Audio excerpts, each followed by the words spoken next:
നമസ്കാരം. പാമ്പനിൽ പുതുതായി നിർമ്മിച്ച റെയിൽ പാലത്തിലൂടെ ഏപ്രിൽ 6-ന് തീവണ്ടി ഗതാഗതം ആരംഭിക്കുമെന്ന് റെയിൽവേ അധികൃതർ അറിയിച്ചു.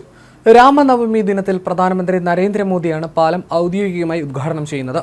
ഇതിനായി അദ്ദേഹം രാമേശ്വരത്തെ രാമനാഥസ്വാമി ക്ഷേത്രത്തിൽ ദർശനം നടത്തുകയും പിന്നീട് പൊതുസമ്മേളനത്തിൽ പങ്കെടുക്കുകയും ചെയ്യും.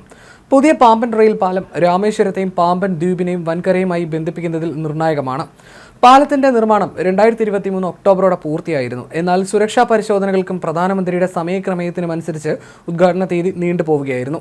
ദക്ഷിണ railway general manager RN Singh ബുധനാഴ്ച പാമ്പൻ സന്ദർശിച്ചു. ഉദ്ഘാടനത്തിനുള്ള ഒരുക്കങ്ങൾ വിലയിരുത്തി. താമ്പരത്ത് നിന്ന് രാമേശ്വരത്തേക്കുള്ള പുതിയ തീവണ്ടിക്കും പ്രധാനമന്ത്രി പച്ചക്കൊടി വീശും. അതേസമയം രാമേശ്വരം റെയിൽവേ സ്റ്റേഷന്റെ നവീകരണ പ്രവർത്തനങ്ങൾ സെപ്റ്റംബറോടെ പൂർത്തിയാകും. പഴയ പാമ്പൻ പാലത്തിന്റെ ഒരു ഭാഗം സ്മാരകമായി മാറ്റുമെന്നും ബാക്കിയുള്ള ഭാഗം പൊളിച്ചു നീക്കുമെന്നും റെയിൽവേ അധികൃതർ അറിയിച്ചു. പുതിയ പാലത്തിന്റെ നിർമ്മാണം ഇന്ത്യൻ റെയിൽവേയുടെ എഞ്ചിനീയറിംഗ് വിഭാഗമായ റെയിൽ വികാസ് നിഗം ലിമിറ്റഡാണ് പൂർത്തിയാക്കിയത്. ചെലവ് ഏകദേശം 535 കോടി രൂപയായിരുന്നു. പുതിയ പാമ്പൻ പാലം സമുദ്രനിരപ്പിൽ നിന്നും 6 മീറ്റർ ഉയരത്തിലാണ് നിർമ്മിച്ചിരിക്കുന്നത്. 2.07 കിലോമീറ്റർ നീളമുള്ള ഈ പാലം ഇന്ത്യയിലെ ആദ്യത്തെ വെർട്ടിക്കൽ ലിഫ്റ്റിംഗ് റെയിൽവേ പാലമാണെന്നതാണ് പ്രധാന സവിശേഷത. കപ്പലുകൾ കടന്നു പോകുന്നതിനായി പാലത്തിന്റെ ഒരു ഭാഗം 27 മീറ്റർ ഉയരത്തിലേക്ക് ലിഫ്റ്റ് ചെയ്യാവുന്നതാണ്.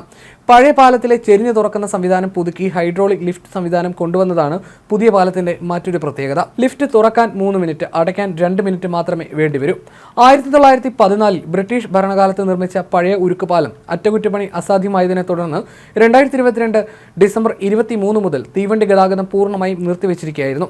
പുതിയ പാലം പ്രവർത്തനം ആരംഭിച്ചതോടെ കേരളത്തിൽ നിന്നുള്ള അമൃത എക്സ്പ്രസ് ഉൾപ്പെടെയുള്ള തീവണ്ടികൾ ഇനി രാമേശ്വരത്തേക്ക് നേരിട്ട് ഓടുമെന്നതാണ് യാത്രക്കാർക്ക് വലിയ ആശ്വാസം.